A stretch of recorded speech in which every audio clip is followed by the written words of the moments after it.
puzzles aren't the first thing you think of when you think of rhythm games. But Prickly Pear was a pack made by ChiefSkittles and ITGAlex that released recently. But what people probably know by now is that there was a sixth mix hidden on the internet somewhere.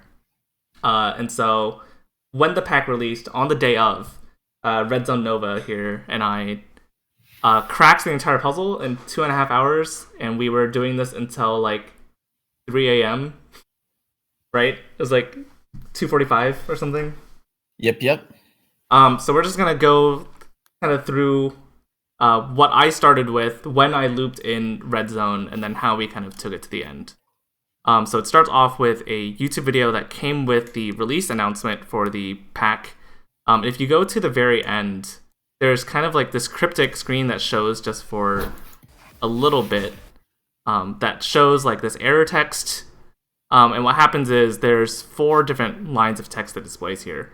And what happened was when Prickly Pear was released, Skittles and Alex posted it in 5 different sources. I think those 5 sources were YouTube, Alex's Twitter, Stamina Nation Discord, ECFA Discord, and I'm forgetting the 5th.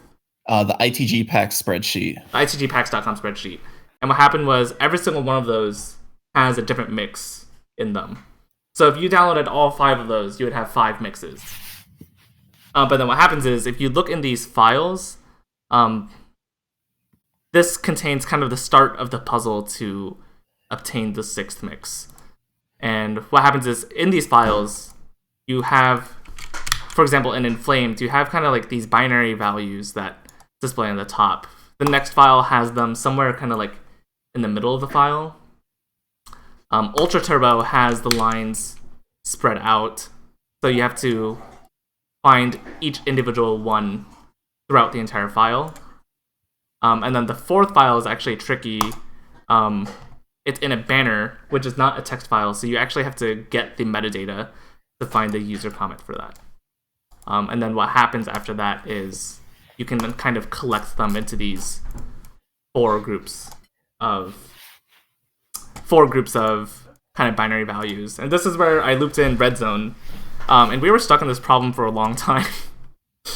Yeah, so at this point, Vincent messages me, like, what does the data in the metadata for the pulchritudinous banner mean? And I'm like, wait, slow down. I'm about 2 steps behind you right now. Because I did not even realize that this was a thing that was happening. But so we collected all of this binary data, and then we looked at it for about an hour or so, trying to figure out what to do with it. Like, we tried multiple different methods of like decoding it to text, like base 32 or base 64 encryption. We tried decoding it and then putting it into a Google Drive link, hoping that would be the download. Yeah, anybody who's studied either like computer science or more likely like cybersecurity is familiar with the concept of a puzzle called like a CTF, or capture the flag. And it's pretty common to like get these strings of numbers like this, especially because it's in binary, and try to decode them into other like number systems. But I mean, I guess the weirdest thing is that these rows are in groups of 25. Normally with binary stuff, you see them in powers of 2. So 8 or 16 or 32. So that was super weird. And Right, we were doing this. At some point, I told Red Zone, I was just like, I'm not super good at like these cybersecurity, like encoding, like cryptography problems. I'm going to message some of my friends from university who are experts in it. I'm just going to go to bed because it's like 1:30 a.m. at this point. And I gave up, and I started going to bed. And so about like 10 minutes after Vincent has apparently signed off for the night, I'm looking at this image and I'm like looking at it more as a composite. And the first thing I notice is that some of the lines are almost symmetrical in nature, but like have a few differences. And then I notice the patterns in in 3 of the corners of this collection of binary. Yeah, so and you top can see left, top right here. Yeah, you can see that there are like boxes of zeros surrounded by boxes of ones surrounded by boxes of zeros, which is pretty similar to the identifiers that you'll often see in a QR code. So then the realization hits me, aha, this is a QR code. And I message Vincent, and he is still there, and the hunt is back on. Yep. And then so now that we know it's a QR code, or that it's likely a QR code, we were like, okay, well, how do we get this into something that's scannable? And so I think our first ideas were like plug these numbers into an Excel spreadsheet and then do conditional formatting to automatically change the colors. I think your idea was like pixel by pixel coloring of a 625 pixel, but be very slow. And then I was like, okay, well, I'm gonna find a library to do this because I do know how to code. I've never done image generation before, but we ended up with putting this grid into a 2D array, and then there's actually good. I actually don't know what this library is called. Python imaging library. To just go through, create a 25 by 25 grid, and then anywhere that you see a 1, we just color it white. And that ended up creating this QR code image, which I feel stupid about after, because I asked Alex after we had solved everything how he intended people to create this QR code, and he was like, "Oh yeah, if you just like take this grid, the one we were looking at earlier, if you just take this grid and replace all of the zeros with like a black emoji and all of the ones with the white emoji, it scans." So I think we probably definitely like over-engineered this. And also at some point I had a bug in my code where I was iterating through the lists wrong, and I ended up with like this half QR code, which Redzone then debugged for me. But anyway, so we got our QR code and we scanned it, and that led us to this image. UKSRT got stuck on this one for a while because the key to cracking this, well, first of all, the @ sign kind of tips it off that it's a Twitter handle. That's the big one. And also the bird silhouette in the background. I didn't even notice that. Neither did I, but like the @ sign was good enough for me. Yeah. And this key was actually pretty easy to crack. Redzone and I primarily talk on Messenger, so it was super easy to just pull up this is from a Facebook sticker set for Messenger. And all you have to do is pull up the sticker set, and then the order that these stickers appear in Messenger is in ABC order. You just kind of match these up to letters. Which I think through UKSRT for a spin, because a lot of people in that community aren't on Facebook.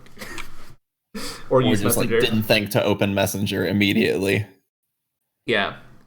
But yeah, so this was just a simple alphanumeric decoding, and when you get it, it takes you to this Twitter account that has a bunch of fun cactus facts. Yep. Which at the time, by the way, like we were doing this on release day, so there were 0 followers, and it doesn't follow any accounts. It does actually have cactus facts on it, by the way. These are all legit. But you have to just kind of work your way down to the bottom where you find this paste bin, which has just kind of like all these hidden letters in this list of songs. Looks like a big fill in the blank of ITG songs and their packs that they originate from. And yeah, Redzone and I look at a lot of charts. So we knew that they were all charts because this one is pretty obvious. I think even DDR players know that this one is puberty dysthymia from Be Money Beat 6. And then so this became a quest to actually, I think this was happening at like 2 a.m. Yes. So we were not aware. We were not sure of how much effort we were willing to put in at this point to get this figured out, because there was a lot of songs.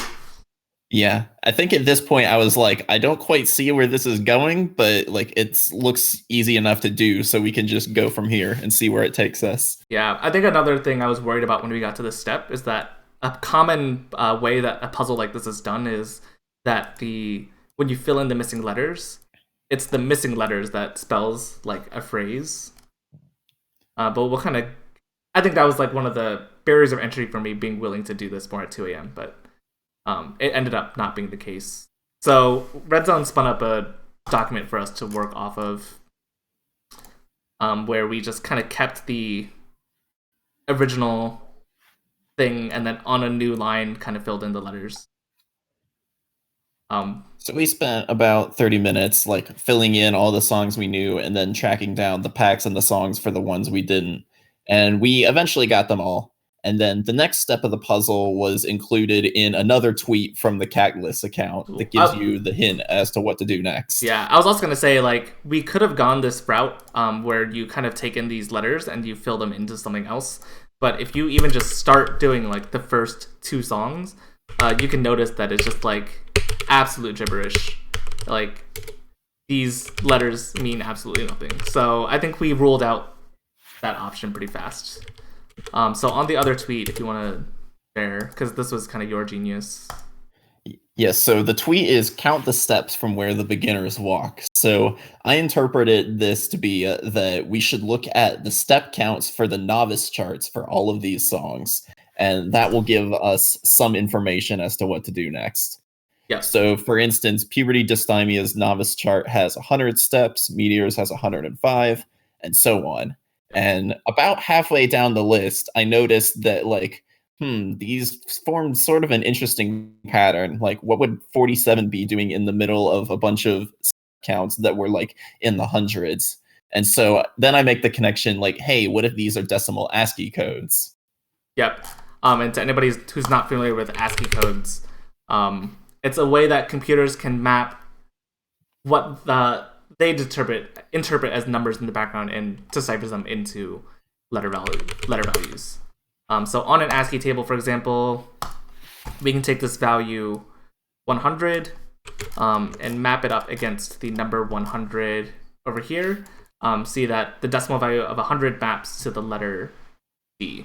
Lowercase d. Yep. And so we can kind of follow that all the way down. And so once we realize this and we start finding the rest of the novice values, and then we start assembling it at the top of this Google document. And of course, about halfway through, we notice that it is an invite link to a Discord.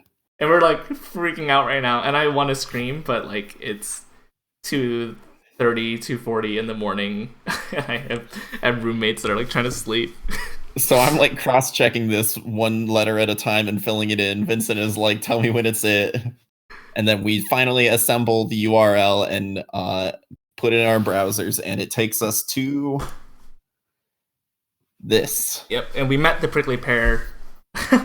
At the time that we beat this, we were the first people to beat this. So it was just me, Redzone, and Prickly Pear in this server. Who I just realized, is Prickly Pear even in this server anymore? He is. He's the crown.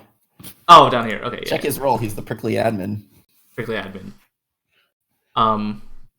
But yes, so that's actually the end of the puzzle.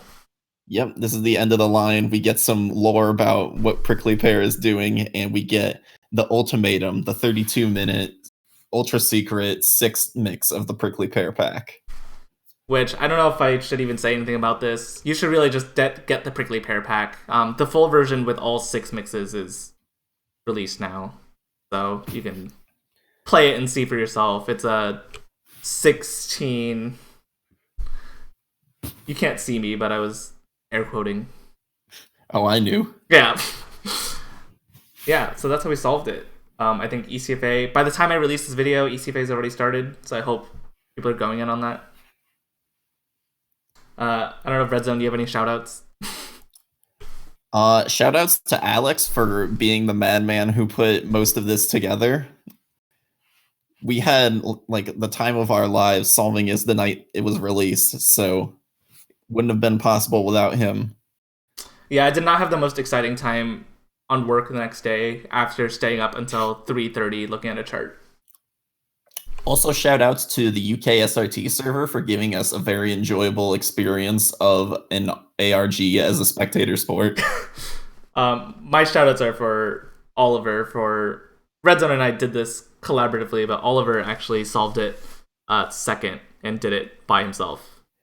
Which I find very impressive, because I certainly would not have solved this on my own. Yeah, I think you said you would have gotten stuck on the image metadata. Right. I definitely would have gotten stuck on the count these steps where the beginners walk part. Also, shoutouts to Alex for being a sophomore computer science student. I think there were a lot of times working on this puzzle that we were really, really like over engineering what we thought Yeah, the we had solution to was going ask to be. ourselves a lot, like, how deep does this need to go and still be reasonable? Yeah, because when people make puzzles, they want it to be ultimately solved, right? So, I think we had to be reasonable about our expectations of the difficulty of some of these ciphers. But Yeah. yeah, so that's the prickly pear story. All right. I'll catch you guys next time.